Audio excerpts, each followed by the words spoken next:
This is New Nigerian Politics TV. Be sure to subscribe, like, share, and comment. This article was written by Professor Phil Alalibo, March 2022. The article reads, the Greek philosopher Plato once noted that the art of statecraft should be entrusted into the hands of those who are better equipped to handle the affairs of the state, those men he called philosopher kings. Similarly, in Nigeria today, there are many Platos in the political scene who believe that only a certain group of people are capable of handling the affairs of the state.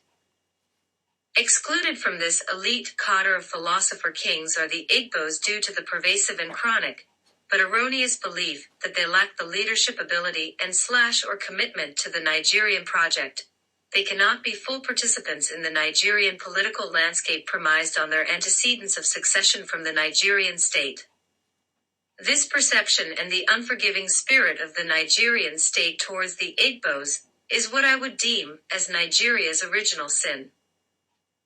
As the presidential elections of 2023 draw closer, we see once again the unmeasured and selfish attitude of the political class towards the Igbos.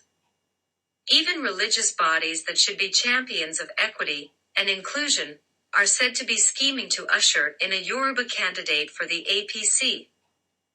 The recent formation of a Directorate for Politics and Governance in the Redeemed Christian Church of God, RCCG, is believed to be a platform to draft Vice President Yemi Osibarja into the presidential race.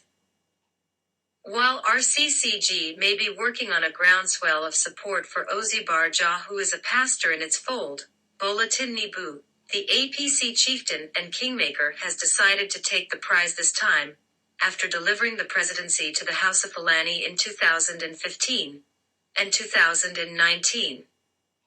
With this act, Tinubu believes that he has fulfilled the prerequisite to contest the presidency in 2023. But he should not forget in a hurry what happened to his kinsman, Mashood Abiola, who, regardless of a clear mandate, was never accepted by the North, suffered annulment, and paid the ultimate price. In January 2022, it was reported that Tinubu met with former Abia State Governor, Orji Carlu, to discuss his, Tinubu, presidential ambition. After the meeting, it was further reported that Carlu froze his ambition to run for president. Tinubu's presidential ambition means he has neglected his moral and ethical obligation as a national leader to work in the collective interest of Nigeria, and not pander to sectional and ethnic sensibilities. He has a moral and ethical obligation to work hard and zone the APC presidency to the southeast in the same manner he did for the north. The questions thus are: is Tinubu not aware that the Igbos are yet to occupy the presidency? Is he not aware that there is a major segment of the country being perennially shut out of the political calculation? Is he not aware that as a statesman and leader of a national party, he ought to be inclusive and accommodate the needs and political aspirations of the Igbos? Is he not aware that as a statesman, he ought to set aside his political ambition for the greater good, and in the interest of national unity, and one Nigeria? Tinubu, being a seasoned politician, cannot be oblivious to the fact that the North, Southwest, and South-South have all ascended the presidency except the Southeast. Even the South-South zone, less known for its political pedigree in the grand scheme, produced President Jonathan. So why the pretense that the Igbos do not exist, or do not matter with his quest to occupy the presidency as a candidate from the Southwest? Why have they all forgotten the Igbos? Tinubu's previous utterances may provide a clue into his mindset, and may solve the puzzle of his ambition at the expense of the Igbos.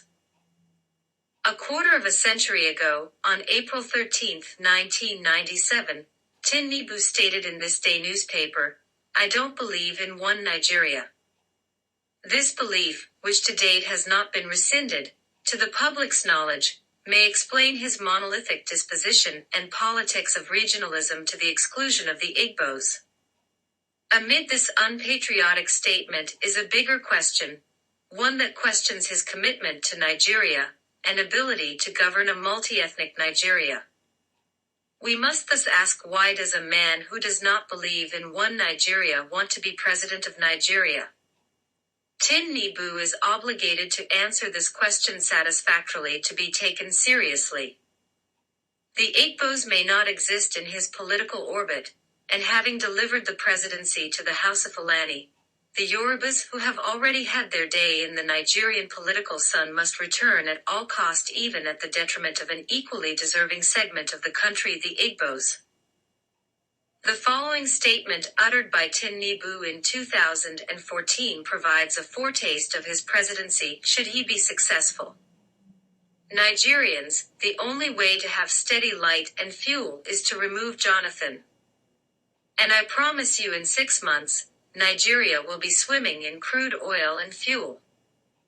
Buhari will pay you all 5,000 naira monthly for being jobless.